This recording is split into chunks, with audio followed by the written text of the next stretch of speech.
Let's talk about something that's been shaking the tech world for a few years now. These massive, sweeping layoffs. You know the story. One day everything's fine, the next, thousands of really smart people are locked out of their accounts, their careers just thrown into chaos. But there are always a few who seem to sail right through it, no matter how many cuts happen. So what's their secret? That's what we're here to figure out.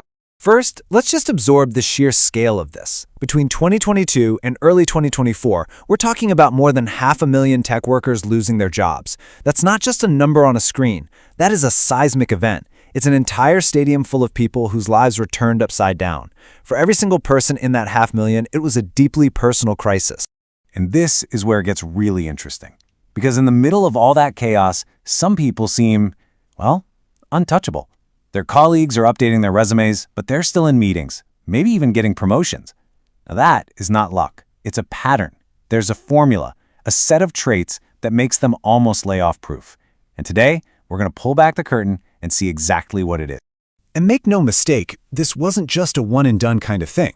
It's been a relentless drumbeat. It really kicked off in 2022, and then look at 2023. It went into overdrive. Over 250,000 people cut. It just kept going right into 2024 and beyond. This timeline tells us one thing loud and clear. The ground is constantly shifting, and protecting yourself has never been more critical. So you'd think these must have been companies on the brink of collapse, right? Bleeding money? Nope, not even close. This is the craziest part. These cuts were happening at some of the most profitable companies in the world. Get this, for every single employee Microsoft laid off in January 2023, the company had pocketed nearly $10 million in profit. $10 million. These weren't moves of desperation. They were cold, hard, strategic calculations. So to really understand who survives, we've got to flip the script. We have to start by looking at who doesn't make it. When you analyze the data on who actually gets cut, a really clear picture starts to form. This isn't just random chance. There are specific jobs, specific types of employees that are way more vulnerable than others. So let's start digging. All right, in this first part, we're going to perform a little autopsy on the typical tech layoff. We'll slice into the data and see what patterns emerge, who's really on the front lines when the cuts are announced.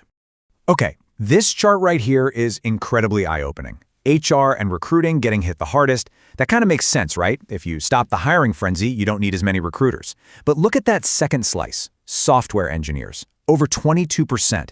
These are the people literally building the product. This just completely shatters that old myth that if you can code, you're untouchable. Clearly, that's not the case anymore. Now here's a real head-scratcher, what I call the seniority paradox. You'd think that being a loyal, long-time employee, the person who knows everything, would be your best defense. But that long tenure usually comes with a bigger salary. And when cuts are being made, you just look like an expensive line on a spreadsheet. On the flip side, if you're a brand new hire, you're also at high risk because you haven't built up the relationships or the deep company knowledge yet. It's like you're vulnerable at both ends of the spectrum. Okay, this next one, this might be the most disturbing finding of all. We're all raised on this idea that if you just put your head down, work hard, and be a top performer, you'll always be safe. You'll be valued. But honestly, the data shows that's just a myth. Just let that quote sink in for a minute. The big decision to cut a certain number of people is often made first. It's based on budgets, or maybe because the company overhired like crazy during the good times. Then, and only then, do they use performance reviews to justify who gets the axe. We saw this at Google, we saw it at Microsoft. Tons of people who just got great reviews, even promotions, were suddenly shown the door. The takeaway here is absolutely crucial. Being a top performer is not the shield you think it is. So if being a star employee isn't enough, what is? Well, that brings us to the heart of this whole thing. When you look at who survives these cuts, time and time again, you start to see 7 common traits. I like to think of them as 7 protective shields. Let's break down exactly what they are. The first shield, and honestly, the most powerful one, is all about having the skills that companies are absolutely desperate for. Right now, that means one thing above all else: AI and the cloud. One manager survey said that if your job can be replaced by AI, you're firmly in the crosshairs. The answer isn't to be afraid of AI, it's to become the person who can wield it. These are what I call fortress skills. They make you incredibly valuable because you're tied to the future growth every single company is chasing. Shield number 2 is simple. Follow the money. You have to be able to connect what you do every day directly to the company's bottom line. When things get tight, every single role gets put under a microscope. Can you say, the feature I built increased sales by $2 million? Or, the system I secured prevented a hack that would have cost us $5 million? If you can, you're an asset. If you can't, you're just a cost, and costs get cut. Here's a hard truth. Being amazing at your job in secret is not a survival strategy. The third shield is visibility. The people who survive make sure the right people know the value they're bringing. They speak up, they volunteer for the important projects that cross team boundaries, and they share their wins with data to back it up. This isn't about being a loudmouth. It's about strategic communication.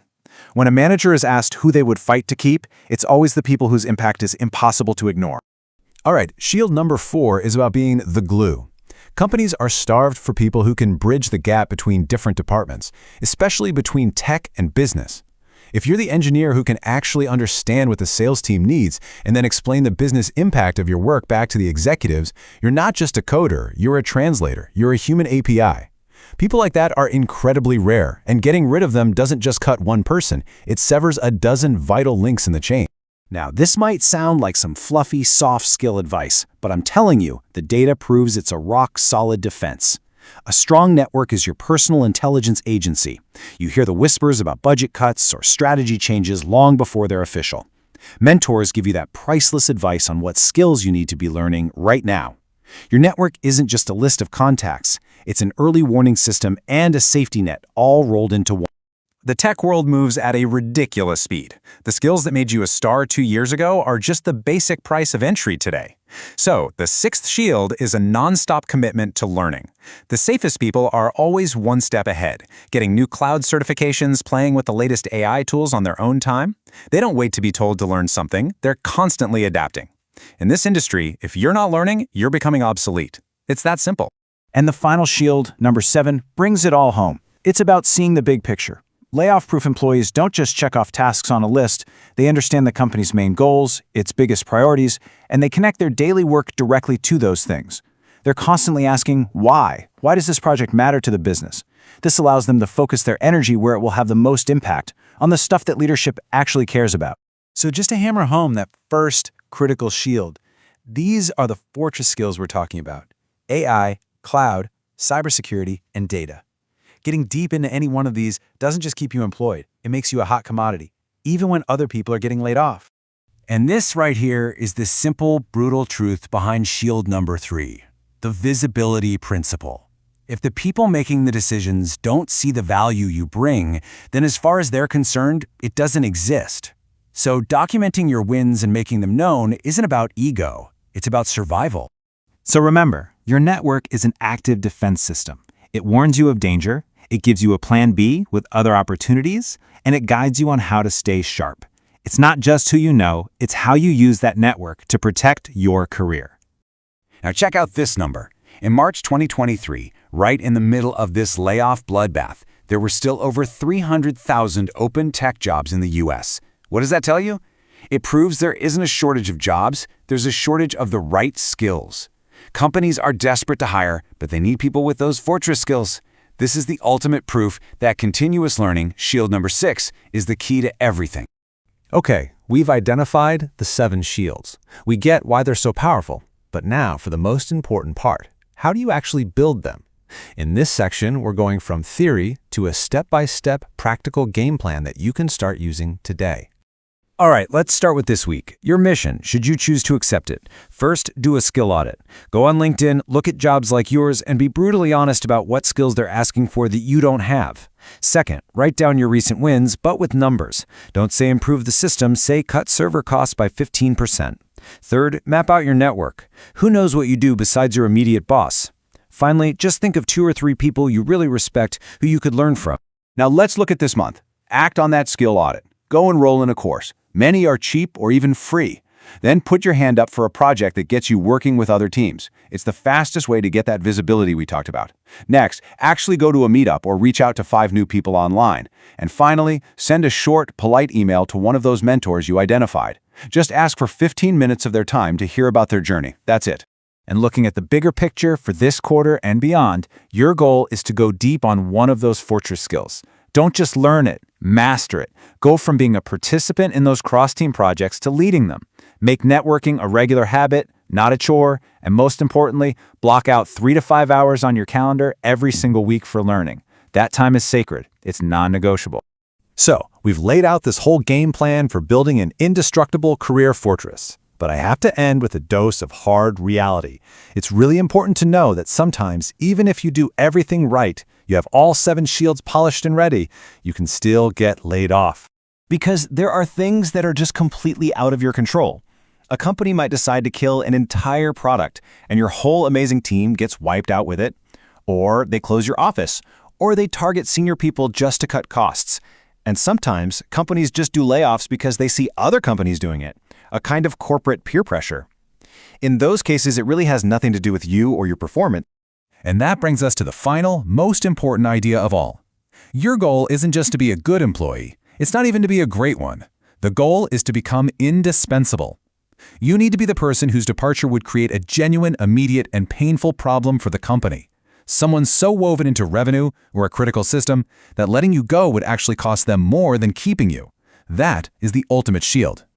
Look, the data is clear. More waves of change are coming. So the question I want to leave you with is this. Are you just doing your job, or are you actively building your fortress? Are you just a high performer, or are you making yourself indispensable? Because when that next wave hits, that difference is going to be everything. And the good news is the choice is still in your hands.